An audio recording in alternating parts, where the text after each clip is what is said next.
capítulo 2 de Apocalipse, a partir do versículo 8, segunda carta à igreja de Esmirna. E estas cartas, naquele momento, foi para aquela igreja. Hoje são para todas as igrejas, todas as cartas. Aquelas cartas são atemporal, elas são um firmamento para todas as igrejas, ainda mais nesse tempo que nós estamos vivendo, o tempo que antecede a vinda de nosso Salvador Jesus Cristo. Então a gente pode mais uma vez nos espelharmos no sentido de nos avaliarmos com esta segunda carta do Senhor, escrevendo à igreja de Esmirna. Apocalipse 2, 8. E ao anjo da igreja que está em Esmirna escreve: isto diz o primeiro e o último, o que foi morto e reviveu. Eu sei as tuas obras, e tribulações, e pobreza, abre parêntese, mas tu és rico, fecha, e a blasfêmia dos que se dizem judeus e não são, mas são da sinagoga de Satanás. Nada temais das coisas que há de padecer. Eis que o diabo lançará alguns de vós na prisão, para que sejais tentados, e tereis uma tribulação de 10 dias. Sê fiel até a morte, e dar-te-ei a coroa da vida. Quem tem ouvidos, ouça o que o Espírito diz às igrejas. Ao que vencer, não receberá o dano da segunda morte. Amém. Amém? Podei-vos assentar. Pois bem, irmãos, aqui estamos nós mais uma vez. Eu queria introduzir a minha mensagem de acordo com aquilo que eu entendo que é a mensagem central a esta igreja de Esmirna. E pensando nisso, eu queria fazer um paralelo rapidinho aqui com os irmãos, acerca da perspectiva humana e da perspectiva divina, acerca do entendimento humano e da proposta divina. É muito estranho, e aí só depois que você começa a conhecer um pouco mais a palavra de Deus, você entende o que ela diz, quando diz que o evangelho para aqueles que perecem é loucura, mas para nós que somos salvos é o poder de Deus. Por quê? Porque existem coisas na Bíblia que você só vai entender pelo Espírito. Existem coisas na Bíblia que se o Espírito Santo, através da sua intimidade e relacionamento com Deus, não te mostrar, você não vai entender. Porque eu chamaria dos paradoxos de Deus. São coisas paradoxas, que na nossa razão, na nossa vida secular, na nossa vida cotidiana, a gente não consegue entender. Por quê? Porque na perspectiva de Deus, algumas coisas são totalmente diferentes da nossa. Por exemplo, para Deus, subir é descer. Para a gente subir é subir. Para Deus não. Para Deus subir é descer. Para Deus, ganhar é perder. Ele diz, quem quer ganhar, perde. Porque quem perder, ganha, mas quem ganhar, perde. Olha que coisa. Como é que eu quero que alguém que não tem o Espírito Santo, como é que eu quero que alguém que não tenha relacionamento com Deus, entenda uma matemática como esta? Como? Não dá para entender. Por isso que existem muitos cristãos que estão dentro da igreja turbados, porque eles não alcançaram ainda relacionamento com Deus suficiente para entender essas coisas. Eles não alcançaram ainda, por isso estão frustrados. Por isso que a gente é cheio de perguntas sem resposta. Porque se o nosso relacionamento com o Senhor tivesse mais afinado, mais íntimo, essas perguntas nem existiriam. Por quê? Porque quando a gente desce, a gente vai entender que está subindo. Paulo escreve dizendo assim, eu entendi. Entendi que quando eu estou fraco, eu estou forte. Na perspectiva humana, o fraco é fraco e o forte é forte. Mas na divina não. O fraco é forte. Agora, o porquê? Você tem que explicar isso para quem não tem relacionamento com Deus. Porque quem tem relacionamento com Deus entende que é na nossa fraqueza que o poder de Deus se aperfeiçoa. É nas nossas debilidades que a gente se chega mais perto de Deus, que a gente se quebranta. Alguém já disse que o sucesso é um terreno minado. Alguém diz assim, cuidado com a prova. Eu digo o contrário, cuidado com o sucesso, cuidado com as festas. Porque foi exatamente numa festa que Maria e José esqueceu Jesus. Então Jesus está nos ensinando isso. A Bíblia são os paradoxos de Deus.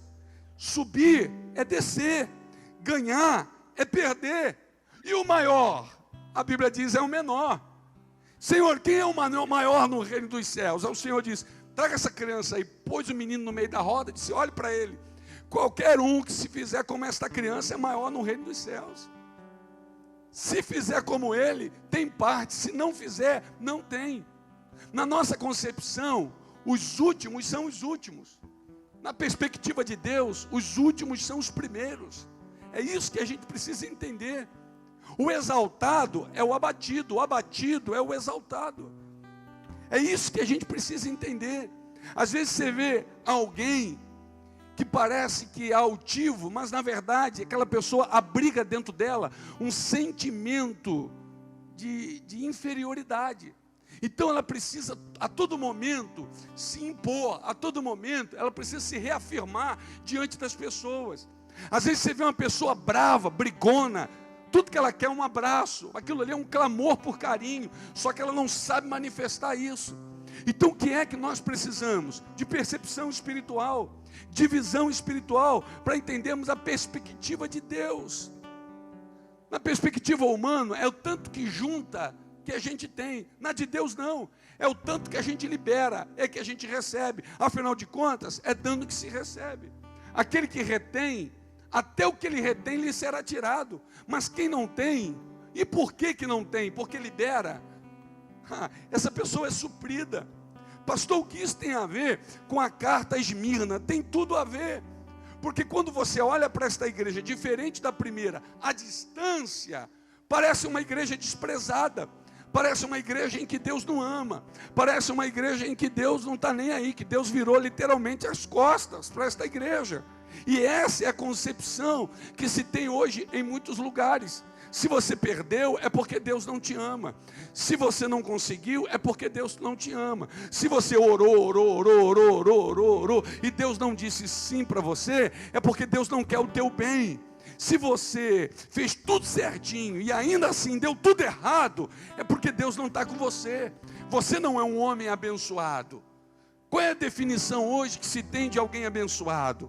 Qual é a definição hoje que se tem de um pastor abençoado? É um pastor que tem muitos seguidores, é o pastor que tem uma igreja grande, e isso não é verdade. Na perspectiva de Deus, às vezes o rico é pobre e o pobre é rico. É isso que a gente precisa entender hoje aqui, que hoje o chip seja mudado, esse chip que esse mundo materialista, que esse mundo capitalista quer implantar dentro da igreja.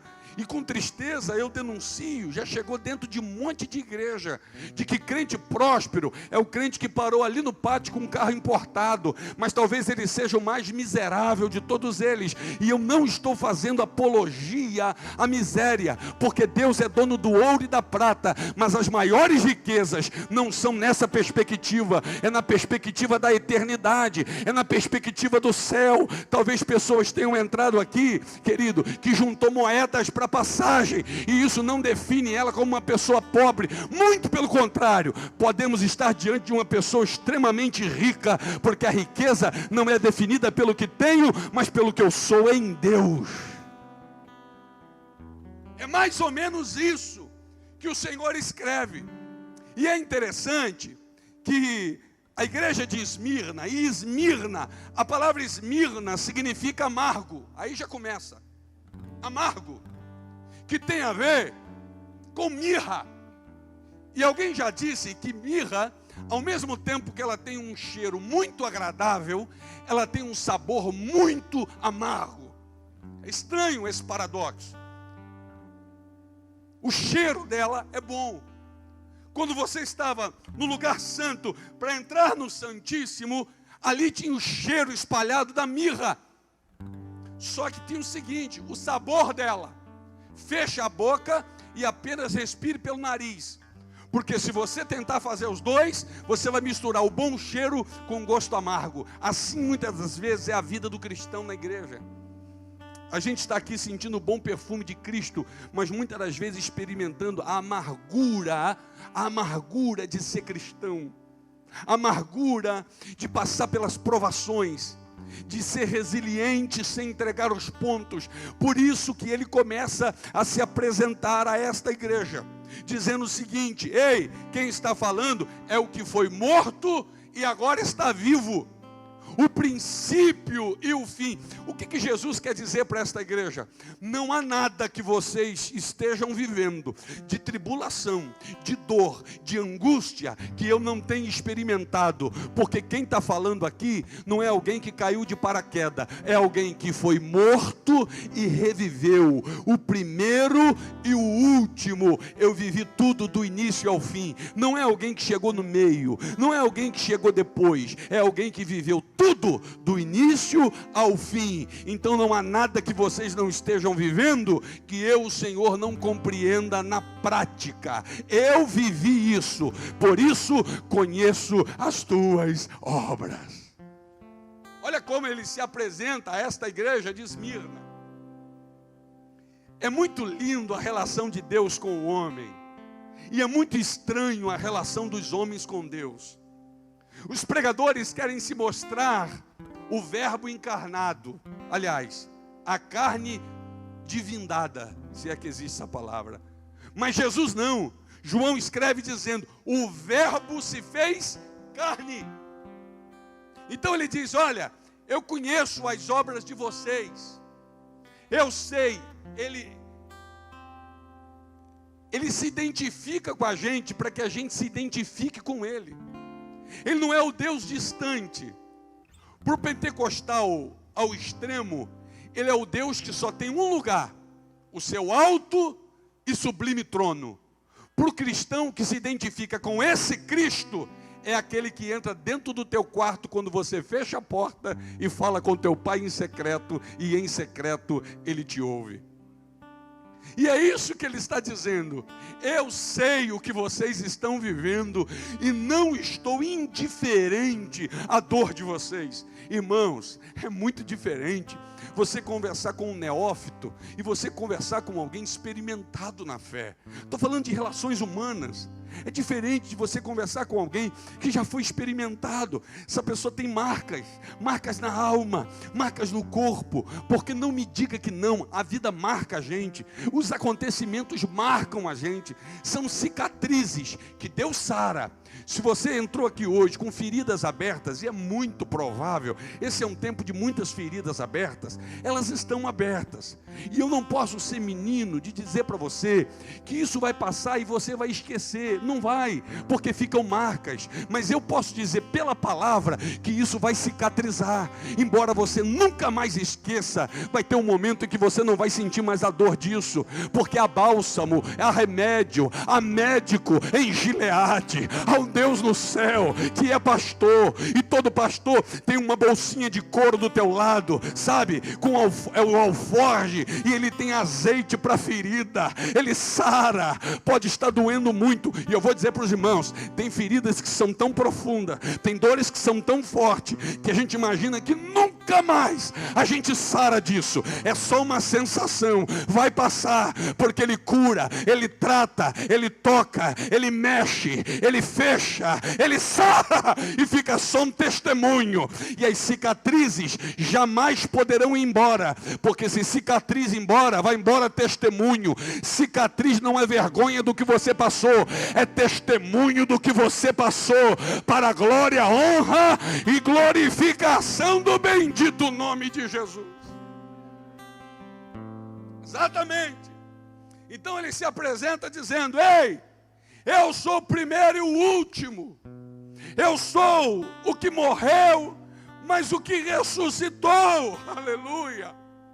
Não há nada que o seu povo passe que ele não entenda. As coisas não eram fáceis para a igreja de Esmirna. A igreja de Esmirna era uma igreja perseguida. Irmãos, já viveu perseguição? Perseguição mesmo. Esta igreja era uma igreja perseguida. Esta igreja hoje não seria popular. Essa igreja hoje, nos nossos dias, não seria uma daquelas igrejas que as pessoas buscam para ir. Não, vamos em outra, aquela não, aquela é perseguida. Vamos na outra ali que é legal, a outra de um show pirotécnico, mas essa não, essa é uma igreja perseguida. A pergunta é, por que é perseguida? Por que somos perseguidos? Por que somos injuriados? Por isso que Jesus escreve lá em Mateus capítulo 5, dizendo, gente, deixa eu falar para vocês uma coisa. Quando vos perseguirem, vos injuriarem e mentindo disserem todo mal contra vós, por minha causa, alegrai-vos e exultai, porque assim perseguiram os profetas que foram antes de vós. O problema hoje é que nós queremos ser provados sem ser aprovados. Queremos ser aprovados sem ser provados. O problema hoje é que nós queremos passar de nível fora do tempo sem ter aprendido todas as lições no nível de baixo. Mesmo que essas lições doem, ferem, mas que vão marcar, vão amadurecer a gente. E eu digo para você, não é fácil pregar isso, porque, aliás, pregar talvez seja mais fácil do que viver. Porque viver essas lições, receber essas marcas é muito difícil. O problema de hoje é que nós vivemos uma geração que quer ser sarado sem adoecer, quer sair da cova sem nunca ter sido jogado nela, quer ser exaltado sem nunca ter sido humilhado, querem ser conhecidos sem passar pelo processo.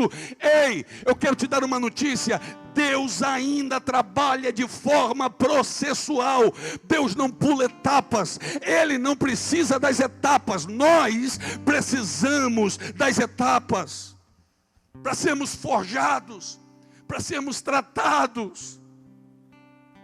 Sabe a sementinha de trigo que faz o delicioso bolo, que faz o delicioso pão? Antes desse trigo se transformar num pão, ele era arrancado. E ser arrancado às vezes é difícil.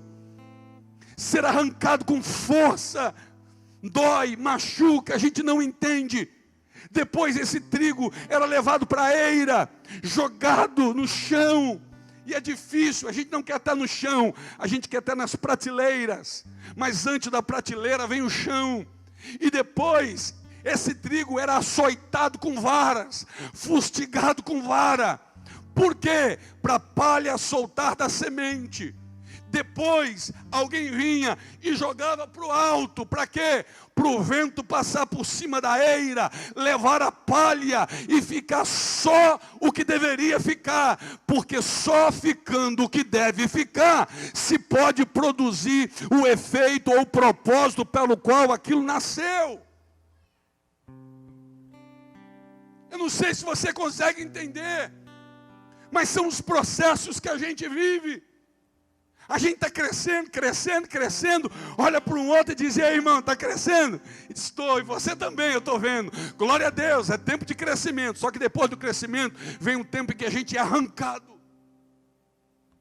Porque Deus não te plantou na terra para ornamentar a terra. Deus não plantou esta igreja aqui em Itaboraí para ornamentar a cidade e todo mundo passar e dizer: que igreja. Não, existe um tempo em que a gente é arrancado. E depois de arrancado, a gente é jogado na eira. E depois de jogado na eira, a gente é chicoteado. E depois de chicoteado, a gente é jogado para cima, para o vento passar. Mas a boa notícia é que depois do processo, fica só a tua essência, fica só o que Deus quer. Então, Senhor, nos arranca. Então, Senhor, nos joga na eira. Então, Senhor, passa o vento, mas que fique só o que o Senhor quer que fique. Quem não se submete ao processo, fica a vida toda representando, só plantado, só ornamentando. Pregador que não é arrancado, só ornamenta. A mensagem dele só serve para tornar o seu próprio nome célebre. Só serve para que a congregação admire sua eloquência, sua retórica, sua visão do texto. Mas pregador que se permite ser arrancado, levita que se permite ser arrancado, Obreiro que se permite ser arrancado, ovelha que se permite ser arrancada, igreja que se permite ser arrancada. E às vezes, quando alguém nos arranca, fica pedaço nosso para trás. Quando a gente permite isso, a gente se permite ser o que Deus quer que a gente seja. E eu quero ser o que Deus quer que eu seja. Não importa o quanto de mim precisa ser arrancado. Não importa o quanto de palha que ainda está em mim, que precisa ser tirada. Ah, pastor, eu estou olhando ali para o lado e aquela igreja ou aquele irmão não está vivendo isso. E aí, ele é abençoado e você não? Você é. Deus tem propósito com você. Deus está amassando a massa. Deus está moldando o vaso. Deus está arando a terra. Porque você é difícil, é lavoura de Deus. Você nasceu para cumprimento de um propósito, e esse propósito vai se cumprir. Vai se cumprir. É fácil, pastor? Não é nada, irmão. Não é nada. Às vezes eu acordo no meio da madrugada e a Adriana está aqui chorando, sem saber por quê. Acordar chorando, sofrendo. Mas eu acredito que quem está no controle não apenas tem um controle, ele sabe fazer. E eu preciso descansar naquele que sabe fazer. Ei, a tua alma pode estar ferida, você pode estar entrando aqui sangrando, mas Deus sabe fazer. Continua com a tua vida na presença de Deus. Igreja de Esmirna, uma igreja perseguida, afrontada. Por quê? Porque não se dobrava a César. Todo mundo tinha que chamar César de Senhor. A igreja de Esmirna disse: não, só existe um Senhor. Não vou chamar César de Senhor. Ei, mas você vai ser perseguido. E daí? O certo tem um preço. Eu vou repetir aqui, querido. O certo tem um preço. Não abra mão de fazer o certo, porque existe um preço. Pague o preço, porque há um Deus no céu que é justo e fiel. Chama César de Senhor, não. Senhor é só Jeová aqui dentro dessa igreja. Mas César é o imperador. E daí? O único Senhor aqui não é imperador, é Senhor dos senhores, é médico de médicos, é o alfa e o ômega, é o início e fim. Mas você vai pagar um preço, pago, mas eu não chamo César de Senhor. A igreja de Esmirna, perseguida.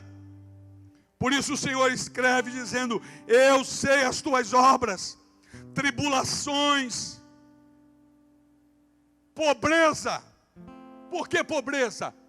Porque quem se recusava a reverenciar César, as portas de negócio se fechavam. Vou repetir, irmãos. As portas de negócios se fechavam. Por isso a perseguição. Por não ceder às exigências do mundo, de chamar César de Senhor. Esmirna era importante centro de culto imperial romano. E aí você se levantar num momento como esse. Eu me lembro que Deus me deu a experiência de pregar em Uberaba, Minas Gerais. E você quer ter um problema, na maioria das cidades em Minas Gerais fala de idolatria. Só que não importa onde você esteja, só há um único Deus. Não importa o preço. E aquele dia me chamaram, eu preguei numa igreja à noite, no dia seguinte me chamaram para pregar numa rádio da cidade. Eu disse: Senhor, como vai ser? Mas uma coisa eu pus no meu coração: eu não ia abrir a mão da verdade, ainda que o preço fosse alto. Ah, querido, sabe o que Pedro disse? Alguém prendeu Pedro e disse: nós vamos te soltar, mas promete para a gente que você não vai pregar mais sobre Jesus. Pedro disse: eu não posso fazer isso, porque melhor é obedecer a Deus do que aos homens. Não dá. Um amigo meu que tinha ido para Angola, acho que Angola, lá do Rio de Janeiro, missionário, já tinha pego febre amarela 4 vezes. Quando voltou, a médica tratou dele e falou assim: pastor, eu já estou tratando o senhor pela 4ª vez. Pastor, eu vou curar o senhor agora, mas me promete que o senhor não vai voltar mais lá. E o pastor olhou para a doutora e falou assim: doutora, eu prometo que enquanto a senhora não me curar, eu não volto mais lá. Que a hora que eu estiver bom, é lá que eu vou novamente. Irmãos, Paulo era arrastado para fora da cidade, cuspido, chutado, sabe, chicoteado, jogado para fora. E parece gato vira-lata. Quando o povo voltava, estava Paulo dentro da cidade pregando de novo. Aí ele vai escrever, disse: eu sofro prisões, perseguição como um malfeitor, mas a palavra de Deus não está presa. Oh, igreja de Esmirna, uma igreja perseguida porque fazia a vontade de Deus. Uma igreja perseguida porque estava comprometida com a verdade de Cristo.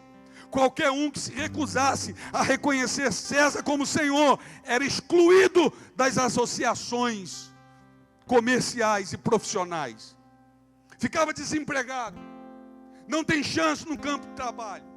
Quem sabe eu estou falando para a gente aqui que já esteve diante dessa bifurcação. Ou você se compromete com isso daqui, ou você perde o emprego. Pastor, o que o senhor acha que eu tenho que fazer? Eu tenho família, sim, mas você tem um Deus que é Jirê e que te provê. E se mandar negociar, você diz: então eu perco o emprego, mas eu não nego a fé, eu não nego Jesus. Porque se a gente não consegue negar um emprego por Jesus, como que vai conseguir, com a espada no pescoço, continuar firmando a fé em Cristo? Como? Mas quem não reverenciava, as portas de negócio se fechavam. Irmãos, eu já perdi negócios. Eu já fui desfavorecido. Só por dizer eu sou cristão, eu não minto. Se isso aqui, mas pastor, se não falar isso, não vai ser aprovado. Então Deus não quer que aprove, porque eu vou andar com a verdade. Só que nos dias de hoje, alguém diz assim: Deus sabe, pastor, que eu preciso. Isso é desculpa de incredulidade. A fé, ela não é teórica, a fé é prática. Então a igreja de Esmirna era assim: César é Senhor, não é Senhor, então você não vai ter emprego, não tem problema, Deus vai me sustentar. Deus vai me sustentar. Então, diferente de algumas outras igrejas, o que aconteceu com isso? Isso foi gerando desemprego e automaticamente pobreza. Desemprego e pobreza. Qual é a igreja hoje que quer pregar isso? Qual o povo hoje que quer continuar frequentando a igreja, se ele não troca de carro, se ele não quita o carro, se ele não compra casa nova? Não, você vem para esta igreja aqui, e porque você está nela, e você vai se posicionar, as portas vão se fechar para você, você vai ter desemprego, e você vai ter pobreza. Porque esta igreja é a igreja de Esmirna. Só tem um detalhe: quando você levantar a mão para o céu para orar, você tem crédito na eternidade. Só tem um detalhe: quando dobrar o teu joelho para orar, a graça do Senhor virá sobre ti, porque você tem comunhão com o Espírito Santo. Só tem um detalhe: você vai olhar para os teus filhos com dignidade, porque papai não compactua com mentira, papai não entra em negociata, papai não se corrompe, porque papai é filho de Deus, mamãe é filha de Deus. A gente tem um compromisso com o Senhor. Nós somos a igreja de Esmirna. Desemprego, pobreza. O que é isso, pastor? Retaliação. Retaliação, e é tão absurdo que hoje alguém olha um cristão pobre, ou desempregado, ou vivendo provações, diz: esse cristão não é abençoado. E às vezes ele só está vivendo tudo que está vivendo porque ele é abençoado.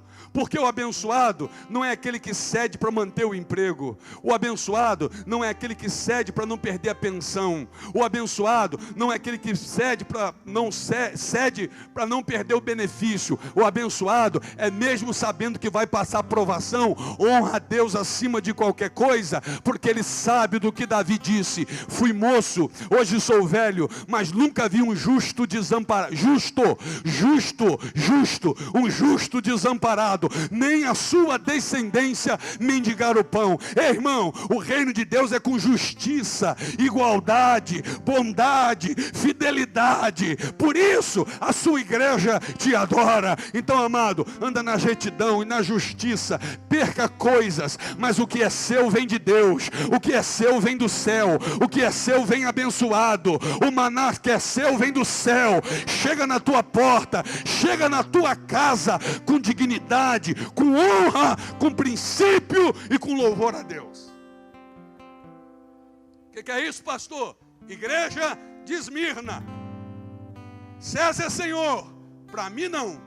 Para mim só existe um Senhor, e o nome dele é Jeová. Então acabou suas relações de negócio em Esmirna. As portas se fecharam. E se porta fechou, amado, não tem mais emprego. Se não tem emprego, não tem provisão. Se não tem provisão, a pobreza vem. E é interessante que o termo pobreza aqui, nesta passagem, significa pobreza abjeta. Aquele que não possui absolutamente coisa alguma. Eu não estou falando de não ter dinheiro para ir no McDonald's. Eu não estou falando de não ter dinheiro para pegar o Uber. Eu estou falando de pobreza. O texto aqui, pobreza aqui, é aquele que não tem absolutamente coisa alguma. Era a igreja de Esmirna.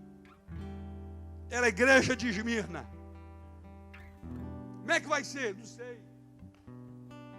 E os dízimos e ofertas que mantêm a obra? Não tem. O povo está pobre. E aí, vai parar de pregar para mudar isso? Não. A verdade não muda pelo fato de alguém gostar dela ou não. Jesus falou uma verdade e alguém encheu a mão e lhe deu um tapa no rosto. Jesus olha no olho do cara e diz assim: por que você me bateu? Porque eu falei a verdade. Me bate se eu falar mentira. Meu irmão, há uma diferença muito grande entre pagar um preço por desobediência e pagar um preço porque você está agradando a Deus. Existem problemas que nós não teríamos se não tivéssemos tanta preocupação em agradar a Deus. Existem coisas que seriam muito mais fáceis para a sua vida financeira e para as suas relações humanas se você não tivesse no coração o desejo de agradar a Deus. Mas continue. O meu amigo vai me deixar. Esse pode te deixar. Ou você prefere que o outro amigo te deixe? Quem te deixa porque você anda com a verdade nunca foi teu amigo. E talvez nunca esteve com você. Você não pode perder o que você nunca teve.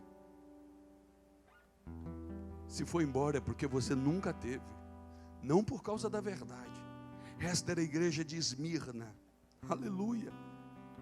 Como se não bastasse esse cenário, para complicar, havia em Esmirna uma comunidade grande e próspera de judeu. É aí que embaralha tudo. Como se não bastasse a perseguição, por andarem firme, por não negociar, por não se dobrar diante de César, havia ali naquela uma comunidade de judeus próspera e grande. Aí começam as comparações. Olha ali, pô, ali já conquistou, ali já conseguiu. E os caras são judeus, pô. São judeus. Como é que é isso? Os judeus não precisavam aderir ao culto imperial, uma vez que sua religião era aceita em Roma. O que os judeus faziam, Roma tolerava, os cristãos não. Judeu era o crente maneiro da época, me perdoe a expressão, era o crente gente boa, era o crente maneiro. Então o que eles faziam, beleza, só que eles também não contribuíam com a fé cristã, não fazia diferença, sabe o cristão de cima do muro? Eu não me posiciono aqui, mas também não faço diferença ali, não contribui. Quem não é por nós, é contra nós. Não existe coluna do meio, não existe um campo neutro, não existe. Então esses judeus estavam ali, não eram incomodados, mas também não incomodavam. Assim os membros da igreja de Esmirna eram difamados, maltratados, tanto por judeus quanto por gentios. Fogo amigo, crente lutando contra crente. Sabe aquela coisa de você querer andar com Deus, de você querer consagrar, de que você querer se afastar do mal, e tem um outro cristão dizendo para você, não precisa de tanto. Para que isso? Dá uma maneirada. Qual o problema disso? Não vai tanto assim. Não seja demasiadamente justo. Não precisa disso tudo. O tempo é outro. Esses eram os judeus. Por isso o Senhor escreve, olha, os que se dizem judeus e não são, mas são da sinagoga de Satanás. Sinagoga é uma espécie de escola. Sinagoga de Satanás. Irmãos, quando a Bíblia diz, ei, presta atenção, quando a Bíblia diz no Salmo 1 que nós não devemos andar segundo o conselho dos ímpios, não pararmos no caminho dos pecadores, e nem nos assentarmos à roda dos escarnecedores, logo vem à nossa cabeça aquele amigo do trabalho tribulado. Mas tem escarnecedor dentro de igreja, tem ímpio dentro de igreja. Então não é um espaço geográfico, são pessoas.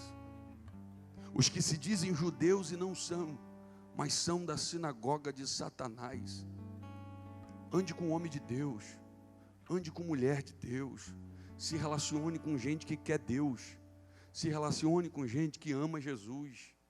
Eu não estou falando de se tornar um ermitão, eu não estou falando que você tem que se isolar e não cumprimentar ninguém. Cumprimente todo mundo, mas faça alianças certas. Faça as alianças certas. Às vezes o barco só está do jeito que está porque alguém entrou no teu barco que não era para entrar. Aí a tempestade veio, aí o problema veio. A igreja de Esmirna não cedia, era uma igreja firme, era uma igreja firmada. Esses cristãos, eles eram ricos, aleluia. Por isso que você vai ver no versículo de número 6, olha que coisa, o versículo de número 6, diz assim o versículo, olha, eu sei, o versículo 9, eu sei as tuas obras, pobreza, aí entre parênteses, mas és rico. Era uma igreja pobre, era uma igreja que não tinha dinheiro para fazer um lanche, era uma igreja que não tinha dinheiro para pagar um Uber, era uma igreja que talvez tivesse dificuldade para pagar a energia do templo, mas era uma igreja rica. Sabe por quê? Os seus valores eram valores e princípios divinos, valores e princípios do céu. Irmão, que a gente entre aqui descalço por não ter um sapato no pé, mas que a gente seja rico para com Deus, cheio dos princípios divinos, cheio de comprometimento do Senhor, que a gente não tenha um carro para andar, que a nossa casa seja uma casa a mais simples de toda a cidade, mas que a nossa vida tenha crédito no céu, que a gente tenha comunhão com o Santo Espírito de Deus. Enquanto uns estão buscando riquezas, que sejamos uma igreja que busque valores espirituais. O Senhor diz, eu conheço as obras de vocês, conheço as tribulações, conheço a pobreza, abre parênteses, mas vocês são ricos. Aleluia. Por isso que eu falei desses paradoxos. Eu conheço um monte de rico pobre, mas a igreja de Esmirna era uma igreja pobre, rica. Eu quero ser essa igreja. Quantos querem? Valores espirituais. Que me falte o dinheiro do lanche pós-culto, mas que não me falte a graça, o favor, a presença, a comunhão, a autoridade, a unção espiritual. O que nos define não é o tamanho da nossa igreja. O que nos define para Deus não é o tanto de tecnologia que nós temos dentro do santuário. É o nosso comprometimento com a verdade. É a nossa intransigência com aquilo que é errado. Aprovar o que Deus aprova. Reprovar o que Deus reprova. Por isso o Senhor disse, olha, vocês são ricos, viviam em função dos valores eternos, imutáveis. Vocês são ricos, vocês são ricos. Existem pessoas que são tão pobres, que tudo que elas têm é dinheiro. Só tem dinheiro. Tem muito dinheiro, mas são tão pobres, que tudo que tem é dinheiro. Deixa eu contar um testemunho pessoal. Esse tempo tem me feito refletir muito. Muito, muito, muito. E eu tenho conhecido pessoas e e frequentado algumas casas que eu tenho me sentido um miserável.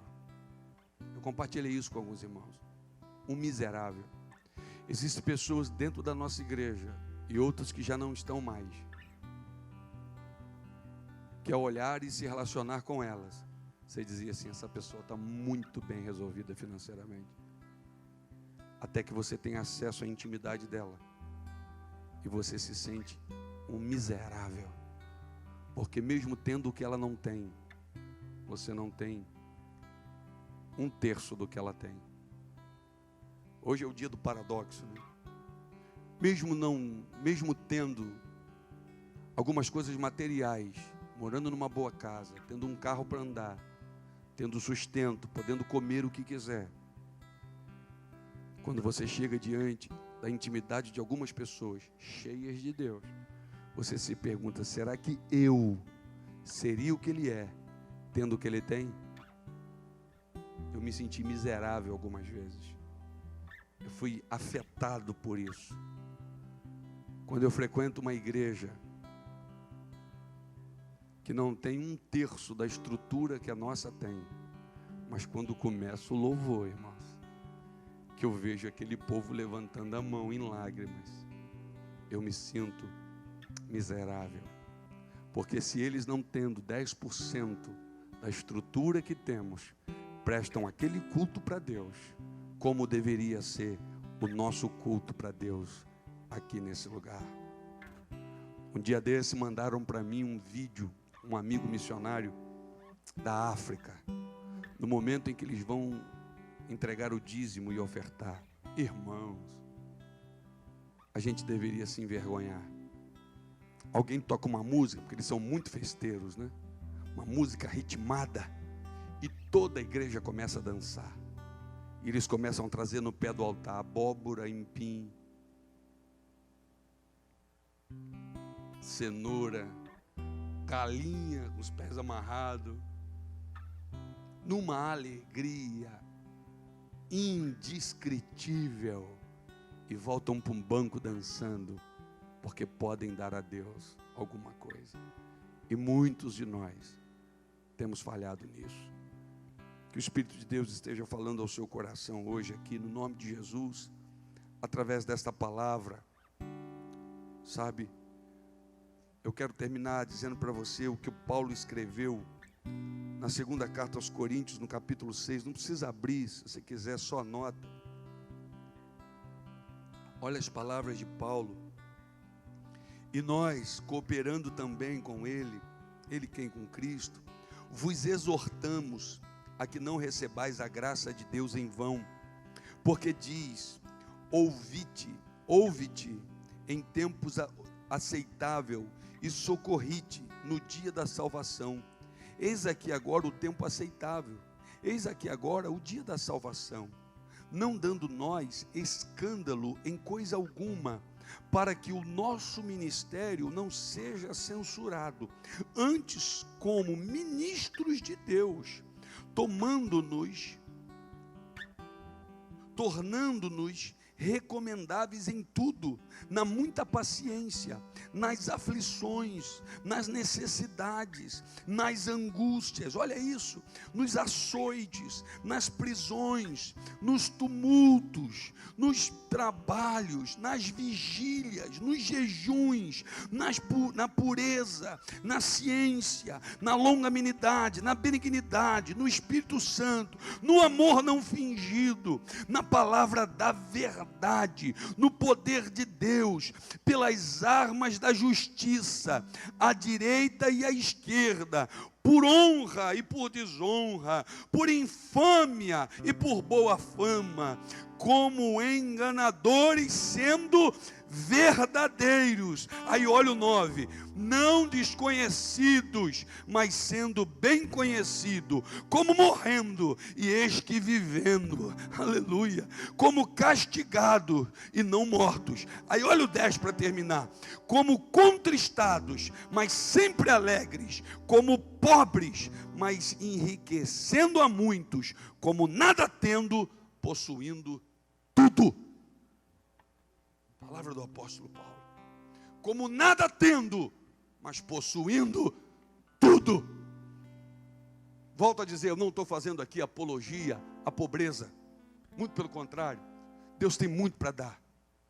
Deus tem muito para nos honrar. Aliás, Deus está nos dando. O que a gente não pode é ser pobre espiritualmente.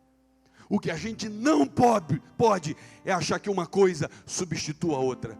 Que saia tudo, mas que fique a essência de Cristo no nosso coração. Que fique Deus, que fique Deus, que fique Deus. Aleluia. Na verdade, o sofrimento por um cristão só aumentava aquela riqueza. Quanto mais eles sofriam, mais aquela riqueza aumentava. Quanto mais eles sofriam, mais ricos diante de Deus eles se tornavam. Agora, olha um detalhe aqui. Você vai ver as 7 igrejas. O Senhor vem dando elogio e depois repreensão. Elogio e depois repreensão. Onde está a repreensão nessa igreja? Onde está a repreensão? Talvez, sabe por quê? Porque o mundo já tinha reprovado, mas Deus estava aprovando aquela igreja.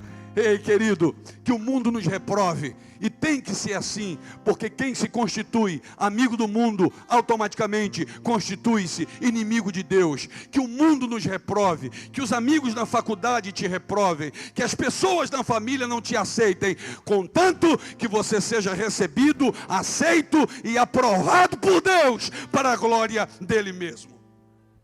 Então você não vê, porém, tenho contra ti. Você não vê. Porque eles já tinham recebido isso do mundo. E eles só estavam sendo repreendidos pelo mundo porque eles estavam agradando a Deus. E aí, para terminar, querido, o Senhor não repreende. Ele só tem 2 palavras de advertência para aquela igreja. 2. Não temas o que há de vir. A gente leu aqui. Vai vir uma tribulação de 10 dias, o Senhor disse. E tribulação de 10 dias, na Bíblia, significa um período de tempo curto de tribulação. Eu teria outros textos para provar isso para os irmãos, nós não temos tempo. Mas todas as vezes que a Bíblia fala de tribulação de 10 dias, está falando de um tempo rápido, um tempo curto. O Senhor está dizendo, vai vir uma tribulação severa de 10 dias, mas não temas. Fiquem do jeito que vocês estão. Não cedam. Não temas, não temas. Não temas. Não temas. Versículo de número 10, olha só. Estamos terminando. Apocalipse 2:10 diz assim, olha. Nada temais. Nada temais das coisas que há de padecer. Ele não está dizendo que vocês não vão padecer. Vocês vão. Mas nada temais das coisas que hão de padecer. Eis que o diabo lançará alguns de vós na prisão. Sejais tentado e tereis tribulação de 10 dias. Tribulação de 10 dias é coisa rápida. E a segunda palavra de advertência é sejam fiéis. Sejam fiéis. O Senhor está dizendo assim, eu conheço vocês. Não deixa a luta mudar o formato de vocês, não. É uma tribulação de 10 dias. Sejam fiéis. Sejam fiéis. Sejam fiéis. Porque ao que vencer, aleluia, oh glória. Sejam fiéis, que ao que vencer, não receberá o dano da segunda morte. Seja fiel até a morte. E dar-te-ei a coroa da vida. Eu acho que essa carta aqui resume o evangelho verdadeiro de Jesus Cristo. Perseguições, tribulações, e por conta disso, negócio perdido, proposta recusada, currículo não respondido, cara feia, amigos indo embora, mas agradando a Deus. Sem se comprometer, andando, como diz Paulo, como obreiro que não tem de que se envergonhar. Que nós, irmãos, sejamos essa igreja para a glória do nome de Jesus. Amém. Eu não tenho dúvida de que, assim como eu, muita gente, se não todos aqui, estão passando lutas e tribulações. Mas não ceda. Mantenha a tua fidelidade ao Senhor. Porque a gente vai ouvir do Senhor: eu conheço as tuas obras. Eu sei que vocês estão passando muita perseguição e muita tribulação. Conheço a pobreza de vocês. Mas quer saber? Para mim, vocês são ricos. Existe rico pobre e existe pobre rico. Quem entendeu isso aí? Amém. Obrigado, Senhor, pela tua palavra.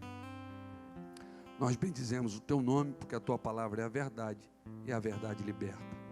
Obrigado por essa noite. Obrigado porque eu creio que essa noite está trazendo reflexão, e essa reflexão, mudança, que possamos verdadeiramente ser a igreja que te agrada, que te faz sorrir e que te louva, sabendo, Pai, que o certo tem um preço, mas o certo é certo, independente do preço. Em nome de Jesus. Amém e amém.